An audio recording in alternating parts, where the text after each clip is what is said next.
Gold, trusted gold buyers. మీరు తాకట్టు పెట్టిన బంగారాన్ని విడిపించి ఈ రోజు ఉన్న మార్కెట్ ధరకు కొనబడను.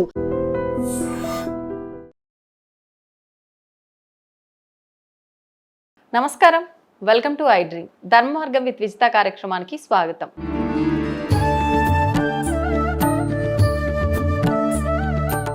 నమస్కారం అండి. మనకు మామూలుగా ఆషాఢ మాసం రాబోతోంది. ఆషాఢ మాసం అనగానే ఎన్నో విశేషమైన విధానాలన్నీ కూడా ఈ మాసంలో ఉండడం ప్రత్యేకం. ముఖ్యంగా మొదటనే తీసుకుంటే వారాహి నవరాత్రులు, తర్వాత బోనాల ఉత్సవం అయితే ఈ నెలంతా కూడా చాలా చక్కగా జరుగుతూ ఉంటుంది. ఇంకొక విధానం, ఆషాఢ మాసంలో ఆడపిల్లలంతా కూడా గోరింటాకు పెట్టుకోవాలి ఖచ్చితంగా అని చెప్పి ఈ విధానం చూస్తూ ఉంటాము. కొత్తగా పెళ్ళయి సంవత్సరం దాటని నూతన వధూవరులు ఎవరైనా ఉంటే అత్తాకోడలు ఒకే గడప దాటకూడదు అనే ఒక విధానం కూడా ఉంది. అమ్మాయిని పుట్టింటికి పంపిస్తూ ఉంటారు. ఇలా రకరకాలుగా ఉన్నాయి. అసలు ఎందుకని ఈ విధానాలు ప్రత్యేకించి ఆషాఢ మాసంలోనే ఉన్నాయో తెలియజేయండి. తప్పకుండా. శ్రీమాత్రే నమః. మనకి ఆషాఢ మాసం అనేటటువంటిది చాలా ముఖ్యమైనటువంటి మాసాల్లో ఆకామావై అని మన వాళ్ళు ఒక నానుడి వాక్యం చెప్తారు. ఆకామావై అంటే ఆషాఢ మాసం, కార్తీక మాసం, మాఘమాసం, వైశాఖ మాసం. ఈ అన్ని మాసాల్లోకెల్లా ఇది చాలా ఉత్తమమైనటువంటి మాసాలు, అంటే దేవతా సంబంధమైనటువంటి మాసాలు అని. అంటే పుణ్యం ఆర్జించడానికి ఇవి చాలా విశేషమైనటువంటివి అని. ఓకే. అందులో ఆషాఢ మాసానికి ఒక ప్రత్యేకత ఉంది. ఎందువలన? ఇందులో ఉత్తరాయణ దక్షిణాయన యొక్క సంయోగం కలుగుతుంది. అంటే ఈ మాసంలో ఉత్తరాయణం నుంచి సూర్యుడు దక్షిణాయనంలోకి మారుతాడు. ఇప్పటి వరకు మనం ఉత్తరాయణే అని సంకల్పం చెప్పిన వాళ్ళం. ఈ మాసంలోనే దక్షిణాయనం కూడా వస్తుంది. ఈ రెండవది మీరన్నట్లు వారాహి నవరాత్రులతో ప్రారంభం అవుతుంది. తర్వాత తొలి ఏకాదశి పండగ ఇందులోనే వస్తుంది. తర్వాత గురు పూర్ణిమ, వ్యాస పూర్ణిమ అనాలి. ఇవాళ మనకు అది సాయిబాబా పూర్ణిమ అయిపోయింది, అది కూడా మనం చెప్పుకోవాలి. కానీ అది వ్యాస పూర్ణిమ. అసలు ఈ మాట ముందు లోకంలోకి వెళ్ళాలి. సహజంగా గురు పూర్ణిమ అనడం మంచి వాక్యం, చివరికి అది సాయిబాబా పూర్ణిమ అయిపోయింది అనేటటువంటి మాట విషయం కూడా జరుగుతుంది. కానీ అది ఎవరికి సంబంధించింది అంటే వ్యాస భగవానుడికి సంబంధించి. ఎందుకంటే లోకంలో వ్యాస భగవానుడు లేకపోతే శంకర సాక్షాత్ వ్యాసో నారాయణో హరిహి అన్నారు. అంటే శంకర భగవానుడు శంకర స్వరూపం, అంటే శివస్వరూపం. వ్యాస భగవానుడు విష్ణు స్వరూపం. వాళ్ళిద్దరే మనకి ప్రధానమైన గురువులు. వాళ్ళిద్దరు లేకపోతే వాళ్ళ మీకు బుక్స్ లేవు, పురాణాలు లేవు, ఇతిహాసాలు లేవు, ఏవి లేవు వాళ్ళు. కానీ వ్యాస భగవానుడే మనకి వ్యాసోచ్ఛిష్టం ఇదం జగత్ అన్నారు. వ్యాస భగవానుడే మనకి లోకంలో ఎన్నో రకాలైనటువంటి ఉపకారములు చేశాడు ఆయన. కాబట్టి ఆయనకి సంబంధించిన పూర్ణిమ అది వ్యాస పూర్ణిమ అన్నారు. ఆ వ్యాస పూర్ణిమని గురు పూర్ణిమ అన్నారు. అంతవరకు కూడా పర్వాలేదు. కానీ వాళ్ళ లోకంలో ఎలా వెళ్ళిపోయిందంటే ఇక మీకు ఎక్కడా మీకు ఉత్సవాలు ఏం జరగవు, ఒక్క సాయిబాబా గుళ్ళో జరుగుతుంటాయి గురు పూర్ణిమ అనేటువంటి. కాబట్టి ఆ విషయం మీద కూడా మనం మాట్లాడదాం. తర్వాత ఈ ఆషాఢ మాసంలో మీరన్నట్లు ఆదివారాలు జరిగేటటువంటి బోనం ఉత్సవాలు. ఈ బోనం అన్న శబ్దానికి అర్థం ఏమిటంటే గ్రామదేవతకి సమర్పించేటటువంటి యొక్క ఒక ఉత్సవం, గ్రామదేవతలకి జరిగేటటువంటి ఉత్సవాలు. అందుకనే మనకి ఎల్లమ్మ, ఉప్పలమ్మ, మహంకాళి ఇత్యాది దేవస్థానంలో జరుగుతాయి. అంటే గ్రామదేవతా ఉపాసన చేయడానికి యోగ్యమైనటువంటి యొక్క కాలం ఈ ఆషాఢ మాసం. కాబట్టి గ్రామదేవతా ఉపాసన చేయడం ద్వారా గ్రామము, లోకము, ఆ దేశము అన్నీ కూడా సస్యశ్యామలంగా ఉంటాయి. మనం ఎక్కడికి వెళుతున్నా కూడా ఇదివరకు మనకి గ్రామదేవతలు ఊరి చివరి భాగంలో కనపడేవారు. బాగా దూర ప్రయాణాలు జరిగేటప్పుడు, వివాహాదులకు వెళ్ళేటప్పుడు అక్కడ కొబ్బరికాయ కొట్టి బయలుదేరేటటువంటి సంప్రదాయం కూడా ఉండేది. ఇప్పుడు మనం విడి సమయాల్లో గ్రామదేవతల్ని పట్టించుకోవడం అనేటటువంటిది కొంచెం మన యొక్క సమయాల్లో కుదరడం లేదు. అందుకని పెద్దలు మన తెలంగాణ ప్రాంతంలో ఏం చేశారంటే సంవత్సరానికి ఒక ఉత్సవాన్ని అమ్మవారికి జరపాలి. దాంట్లో వాళ్ళు ఏం సమర్పిస్తారు అంటే ఒక కుండలో వేపాకు, పసుపు నీళ్లు, ఒక కుండలో చద్ది అన్నం, పెరుగుతో కూడినటువంటి అన్నం, ఇక మిగిలినటువంటి వాటిని కూడా సమర్పిస్తూ ఉంటారు.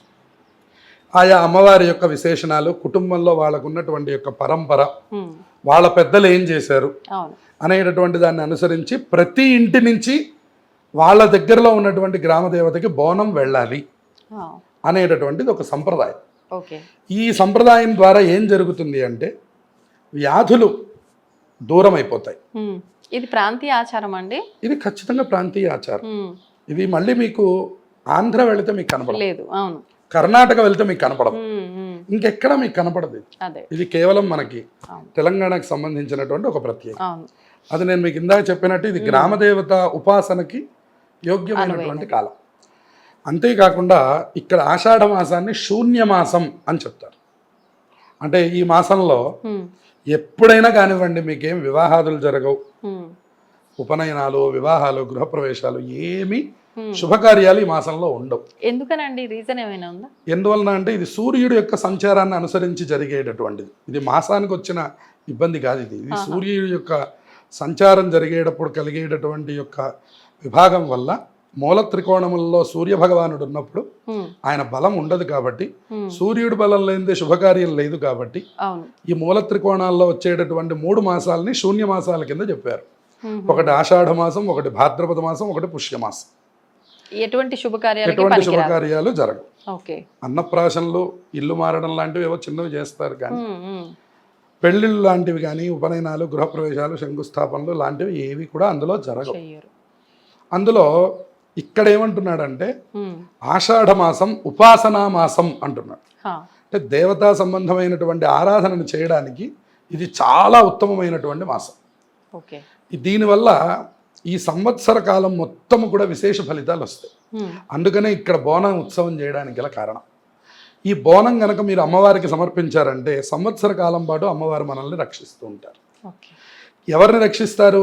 మీ కుటుంబాన్నే కాదు, ఉమ్, ఏ గ్రామంలో జరుగుతున్నాయో ఆహా, ఆ గ్రామ దేవతలు మొత్తాన్ని కూడా అందరినీ రక్షిస్తారు. ఓ, విశేషించి ఇప్పుడు మన ప్రాంతం అంతా మనకి బోనం ప్రతి ఇంటి నుంచి చిన్న చెంబు దగ్గర నుంచి కూడా మొదలు పెడతారు. అవును, అవును, ఏదో వాళ్ళకి తోచినటువంటిది సమర్పిస్తారు. వాస్తవం. దాని ద్వారా సంవత్సరం అంతా కూడా గ్రామదేవత యొక్క అనుగ్రహం కలుగుతుంది. ఉమ్, ఈ కరోనా లాంటి మహమ్మారీలు కానివ్వండి, అవును.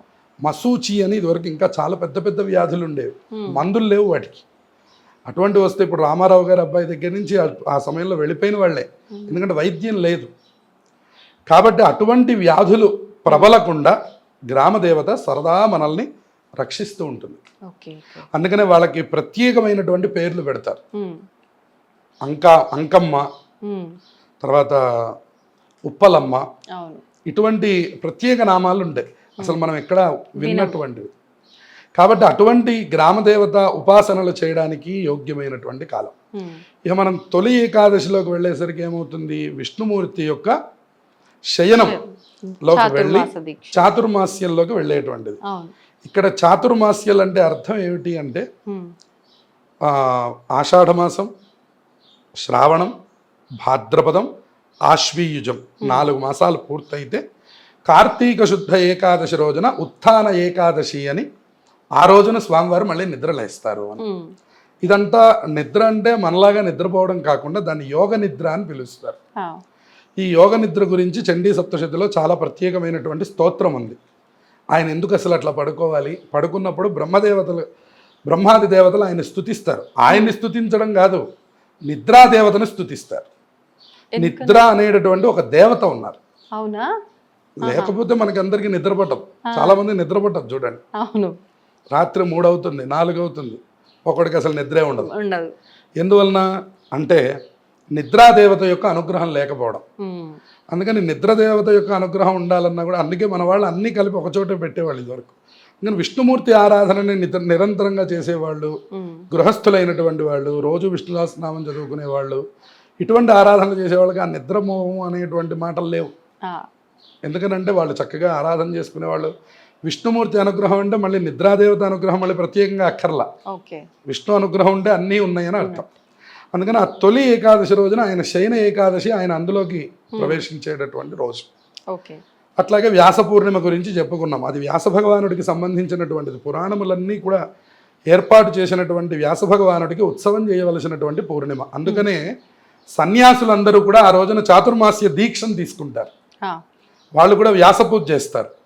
చేసి సన్యాసంలో వచ్చేటువంటి చాతుర్మాస్య దీక్షను చేస్తారు. ఉమ్, ఇదివరకు నిజంగానే 4 మాసాలు ఉండి కార్తీక మాసం వరకు కూడా ఒక చోట ఉండేవారు. ఆ, కాలక్రమంలో అది పక్షములుగా తీసుకొని 4 పక్షములుగా 2 నెలలు ఉంటున్నారు. ఆషాఢం, శ్రావణం 2 నెలలు ఉండి భాద్రపదం నుంచి వాళ్ళు లేచి మళ్ళీ యథావిధిగా సంచారం చేస్తున్నారు. ఎందుకంటే ధర్మానికి అవరోధం కలుగుతుంది. 4 నెలలు ఒక చోటే ఉండిపోతే అవును. ధర్మ ప్రచారం లోకంలో జరగదు.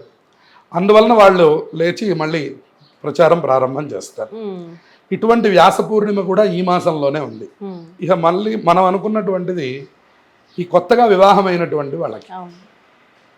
ఈ కొత్తగా వివాహమైనటువంటి యొక్క దంపతులు ఆషాఢ మాసం వచ్చేసరికి ఈ కాలం చాలా ప్రత్యేకమైనటువంటిది కాబట్టి ఇందులో సంభోగం కనుక జరిగినట్లయితే, ఇందులో కనుక అత్తాకోడలు కానీ ఒక చోట ఉన్నట్లయితే వాళ్ళకు కూడా ఏదైనా ఉపద్రవం కలుగుతుందనే దృష్టి చేత ఒకచోట వీళ్ళిద్దరూ ఉండరాదు అనేటటువంటి దృష్టిని పెట్టి తప్పకుండా మొదటి సంవత్సరం మీ పుట్టింటికి వెళ్ళడం అనేటటువంటిది ఒక సంప్రదాయాన్ని తీసుకొచ్చారు. దాని ద్వారా వాళ్ళు సర్వకాలంలో ఎందుకు క్షేమంగా ఉంటారని చాలా మంది లోకంలో పట్టించుకోవడం మానేశారు. అత్త కోడలు ఒక దగ్గర ఉండట్లేరు, మూడు పిల్లలు సపరేట్ గా ఉంటున్నారంటే ఇంకా పాటించాల్సిన అవసరం లేదు అనుకుంటున్నారు. కానీ అలా కాకుండా భార్యాభర్తలు కూడా ఒక చోట ఉండకుండా వాళ్ళు కూడా అసలు పుట్టింట్లో ఉండి వాళ్ళు కూడా కొంత దూరంగా ఉండడం అనేటటువంటి కాలం చెప్పారు. ఇక్కడ అత్త కోడళ్ళని ఎందుకు చెప్పారంటే మొగుడు పెళ్ళాలు దూరంగా ఉండాలని చెప్పకుండా అత్త కోడళ్ళని చెప్పారు.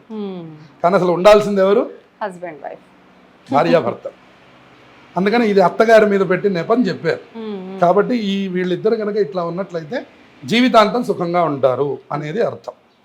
ఇక గోరింటాకు విషయానికి వస్తే ఇది ఒక పెద్ద పండగ. ఇది కొన్ని సందర్భాల్లో మాత్రమే గోరింటాకు పెట్టుకోవడం అనేటటువంటిది ప్రత్యేకంగా చెప్పారు. మన వైపు తక్కువగా ఉంది కానీ ఉత్తరాదిలో మెహందీ అనేటటువంటి పెద్ద ఉత్సవం. ఇప్పుడు అది కూడా మనం తెచ్చుకుంటాం, అది వేరే విషయం. అది పెళ్లిలో తెచ్చుకొని అది ఒక ప్రత్యేకమైన ఒక రోజు చేస్తారు. వాళ్ళు ఏం చేస్తారంటే ఆ రోజున ప్రత్యేకంగా భావిస్తారు. ఎందుకంటే గోరింటాకు ఆడవాళ్ళు పెట్టుకోవడం అనేటటువంటిది ఒక ప్రత్యేకమైనటువంటి సన్నివేశం. అంత ముత్తైదువుకి అత్యంత ముఖ్యమైనటువంటి సుమంగళి వస్తువుల్లో గోరింటాకు ఒకటి. పసుపు కుంకుమ ఎంత ముఖ్యమో గోరింటాకు అంత ముఖ్యం. అంటే ఎప్పుడు ఉండాలి. అందుకనే మీరు అమ్మవారి చేతులు చూడండి. ఊరికే మీరు ఎప్పుడైనా వేషం వేసినా సరే, ఉదాహరణకు అమ్మవారి వేషం ఎవరైనా వేశారనుకోండి, చేతులకి పెడతారు, పాదములకు పారాణి పెడతారు. అంటే ఆవిడ నిరంతరం అలా ఉండేటటువంటి దేవత. అందుకు కదా ఆవిడ అమ్మవారు అంటాం మనం. అందుకని సుమంగళి వస్తువుల్లో ఒకటి ఏమిటంటే గోరింటాకు. ఇది ఆడవాళ్ళు సుమంగళి స్త్రీలు పెట్టుకుంటారు, కన్యలు చిన్న చిన్న పిల్లలకు కూడా పెడతారు. దాంట్లో మన వాళ్ళు చెప్పేటటువంటి సైంటిఫిక్ ఏంటంటే గోరింటాక్కి మనకి రోగనిరోధక శక్తి ఎక్కువగా ఉంటుంది. ఎప్పుడైతే ఈ గోరింటాకు పెట్టుకుంటామో మన శరీరంలో ఉన్నటువంటి ఉష్ణము వీటిని కూడా మార్పు చేస్తుంది గోరింటాకు. అందుకని మగవాళ్ళు కూడా పెట్టుకునేవాళ్ళు. మీరు కొంతమందిని చూస్తే మగవాళ్ళు కూడా గోరింటాకు పెట్టుకునే వాళ్ళు కనబడతారు. అలా పెట్టుకోవచ్చు అంటారా? పెట్టుకోవచ్చు అంటే ఇది వాళ్ళకేం ఆషాఢ మాసం నియమం కాదు. కాకపోతే వాళ్ళు కూడా ఎందుకు ఆరోగ్యం కోసం పెట్టుకున్నారు. అంటే లక్ష్మీప్రదం అన్నారు కదా, ఆడవాళ్ళు పెట్టుకోవచ్చు. ఆడవాళ్ళు లక్ష్మీప్రదంగా పెట్టుకుంటారు, మగవాళ్ళు ఆరోగ్యం కోసం పెట్టుకుంటారు. ఆరోగ్యం కోసం మగవాళ్ళు కూడా పెట్టుకున్నట్లయితే శరీరంలో ఉండేటువంటి ఉష్ణము వాతము ఇట్లాంటివన్నీ కూడా తగ్గేటువంటి అవకాశం. ప్రతిదీ ఇవాళ మనం మెడిసిన్ కోసం పరిగెత్తుతున్నాం, ఇదివరకు ప్రకృతే మనకి మెడిసిన్ అంట. సో మగవాళ్ళు పెట్టుకున్నట్లయితే మనకున్నటువంటి ఏదైతే ఇది ఉన్నదో వాతము ఇత్యాది రోగములు ఉన్నాయో వాటిని కూడా నయం చేస్తుంది. అందుకని కుడి చేతికి పెట్టుకునేవాళ్ళు కాదు, ఎందుకంటే దేవతలకు పూజ చేయాలి. ఎడం చేతికి పెట్టుకునేవాళ్ళు మగవాళ్ళు. పెట్టుకుంటే ఏమవుతుంది, ఇది ఒక ఆరోగ్య విషయంలో వాళ్ళని రక్షిస్తుంది అన్నమాట. ఈ ఆడపిల్లలకు గనక పెట్టుకున్నట్లయితే ఈ సంవత్సరం అంతా కూడా లక్ష్మీప్రదంగా ఉంటుంది. మీరు మిగతా సందర్భాల్లో పెట్టుకోవాలి, అసలు ప్రతి సందర్భంలోనూ గోరింటాకు పెట్టాలని. మీరు అమ్మవారి పూజ చేయాలంటే కూడా ముందు తాను సువాసినిగా మారి తర్వాత అమ్మవారిని అర్చించాలి. అందుకని లలితా సహస్రనామంలో చెప్పారు సువాసిని అర్చన ప్రీత అన్నారు. సువాసిని అయి నువ్వు నన్ను అర్చిస్తే నాకు అది ప్రీతికరం అని చెప్పింది. కాబట్టి శోభన శుద్ధ మానస, శోభన దేవతలు చక్కగా ఉండాలి అంటే అన్నీ అలంకరించుకోవాలి. ఇవాళ మనం మంగళసూత్రం ఏంటి, నల్లపూసలేంటి, తాటంకములేమిటి, మాటీలేమిటి, రకరకాలు ఎన్ని ఆభరణాలు కేవలం స్త్రీలకే ఇచ్చారండి. అటువంటివన్నీ కూడా అలంకరించుకోవడానికి ఇటువంటి గోరింటాకుని ప్రత్యేకంగా పెట్టుకోవడానికి ఈ మాసాన్ని ప్రత్యేకంగా చెప్పారు. ఈ గోరింటాకు పెట్టుకోని తర్వాత ఏది ముట్టుకున్నా కూడా మీకు ఆరోగ్య సమస్యలు రావు. అందుకని స్త్రీలు చాలా దృఢంగా ఉండాలి. ఆరోగ్యం ఎక్కడి నుంచి రావాలంటే స్త్రీ నుంచే పురుషుడికి రావాలి. పురుషుడికి ప్రత్యేకమైన ఆరోగ్యం ఎక్కడుందండి? స్త్రీ పెట్టినటువంటి ఆహారంలో నుంచి కదండి ఆరోగ్యం రావాలి. అందువల్ల మొదటి ఆరోగ్యం ఎవరిది? స్త్రీలది. అందువల్ల స్త్రీలు ఆరోగ్యంగా ఉన్నట్లయితే కుటుంబం ఆరోగ్యంగా ఉంటుంది. కాబట్టి ఆడవాళ్ళందరూ ఆ గోరింటాకును పెట్టుకొని అదొక ఉత్సవంగా, అదొక పేరంటంగా, కేవలం వీళ్ళు పెట్టుకోవడం కాదు, ఇంకా 10 మందికి పంచడం, లేదా 10 మంది ఒక చోట చేరి ప్రత్యేకంగా గోరింటాకు పెట్టుకునే కార్యక్రమం. కొన్ని పాటలు కూడా ఉన్నాయి వాటి మీద. అవునా? ఇలా పెట్టుకుంటే ఇలా జరుగుతుంది కదా అని అనుకునేటటువంటి పాటలు కూడా ఉన్నాయి. వాస్తవమా లేదంటే పరమసత్యం ఇవన్నీ. ఇప్పుడు చూడండి, మనకి పోలాల అమావాస్య అంటారు, అందులో కంద చెట్టుకి పూజ చేస్తుంటారు. ఇలా మన వాళ్ళందరూ అంటే మనం ఏంటి అని అడిగితే లోతుకి సమాధానం, కానీ మీరు అడగకపోయినా కొన్ని ఒక ప్రత్యేక నియమాలు ఉన్నాయి. దాంట్లో మొట్టమొదటిది ఉగాది పచ్చడి. అక్కడి నుంచి మొదలు మనకి ఇది ఎందుకు తినాలండి, ఇప్పుడు ఇది తినకపోతే నాకు సంవత్సరం గడవదా అన్నాం అనుకోండి, ప్రశ్న ఎక్కడి నుంచి మొదలవ్వాలి. ప్రతి దానికి ఒక ప్రత్యేకమైనటువంటి సైంటిఫిక్ రీజన్ ఉంది మనకి. మన పెద్దలు ఇప్పుడు కాదు, వాళ్ళు మహర్షులు కాబట్టి ఏనాడో ఆలోచన చేసింది ఇవాళ పనికి వస్తుంది మనకి. ఉదాహరణకి ఇదివరకు వాళ్ళు గబుక్కును వెళ్ళి కరచాలనం చేయడం కానీ కౌగిలించుకోవడం కానీ ఇదివరకు మన సంప్రదాయంలో లేదు. సరే, మనం విదేశాలు వెళ్ళొచ్చి మనం అన్ని వాళ్ళవి మనము, మనవి వాళ్ళు, మనం ఎక్స్చేంజ్ చేసుకున్నాం అనమాట. మనవి వాళ్ళు తక్కువే. వాళ్ళు ఎందుకు వాళ్ళు ఇప్పుడు కొంచెం భక్తి చూపిస్తున్నారు, కానీ ఎక్కువ మనమే వాళ్ళే అలవాటు చేసుకున్నాం కదా. అంతేగా, వాళ్ళు కూడా మీరు చూడండి, మన దగ్గర తక్కువ, కానీ క్షేత్రాల్లోకి వెళ్తే అందరూ ఫారినర్సే ఉంటున్నారు. వాళ్ళు మన యొక్క దాంపత్య విషయాదుల్ని అసలు ఈ క్షవరం చేయించుకొని గుండు పిలక పెట్టుకునేటటువంటి సంప్రదాయాన్ని, అలాగే రోజుకి మనకి 3 పూట్ల స్నానం ఉందనుకోండి, మీకు ఫారెన్లో అన్నిసార్లు స్నానం లేదు. వాళ్ళు అసలు రోజుకు ఒకసారి చేస్తే గొప్ప విషయం కాదు. ఎందుకు ఇట్లా చేయాలి అంటే శరీర ధర్మం. రెండోది సూర్య భగవానుడి యొక్క తేజస్సు మన మీద పడ్డం, మన ఉపాసన చేయడం, ఇటువంటివన్నీ కూడా వాళ్ళు ఇక్కడికి వచ్చి నేర్చుకుని మళ్ళీ ఎందుకు అటు వెళ్ళాలి, మేము ఇక్కడే ఉంటాం, మేము ఇక్కడే ఇల్లు తీసుకుంటాం, మేము ఇక్కడే ఉంటాం. అరుణాచలంలో మీరు వెళ్తే ఎంత మంది కనపడతారో మీకు. అరుణాచలానికి వచ్చి ప్రత్యేకంగా వివాహం చేసుకునేటువంటి దంపతులు ఎంతమంది? ఫారినర్స్. మనం ఏం చేస్తున్నామంటే వాళ్ళు వాడుకునేటటువంటి షార్ట్లు, వాళ్ళు వాడుకునేటటువంటి వస్త్రాలు, వాళ్ళకున్నటువంటి హెయిర్ స్టైల్స్, ఇవన్నీ మనం తెచ్చుకుంటున్నాం. వాళ్ళేమో జడలేసుకుంటున్నారు, మనమేమో వాళ్ళలాగా ఉంటున్నాం. అందుకని ఏమైపోతుందంటే ఇవంతా కూడాను ఇట్నుంచి అటు మారిపోతుంది. ఇప్పుడు మీరు అక్కడికి వచ్చి తొలి ఏకాదశి వస్తే, మొన్న గీతా జయంతి జరిగితే మీరు ఒక ప్రత్యేకమైన వీడియో చూడొచ్చు. 1000 మంది పిల్లలు కూర్చొని ముక్త కంఠంతో భగవద్గీత చెప్పారు. గణపతి సచ్చిదానంద స్వామీజీ వెళ్ళి అక్కడ చేయించారు ఆ కార్యక్రమాన్ని. 1000 మంది పిల్లలు వచ్చారు. ఎక్కడ? ఫారెన్లో, అమెరికాలో. అమెరికాలో 1000 మంది పిల్లలు ఉన్నారంటే మనకి ఇక్కడ ఇండియాలో ఇంత ప్రదేశమైనటువంటిది, ఇంత భక్తి భూమి అయినటువంటిది, ఇంత కర్మభూమి, ఇంత వ్యవస్థలో ఎంతమంది రావాలండి భగవద్గీత పారాయణకి? కానీ మనకి ఎంతమంది మన పిల్లలకి భగవద్గీత నేర్పిస్తున్నాం? ఎంతమంది పిల్లలకి విష్ణు సహస్రనామం వచ్చు? ఎంతమంది పిల్లలకి అసలు భగవంతుడి మీద యొక్క బుద్ధిని నేర్పిస్తున్నామా?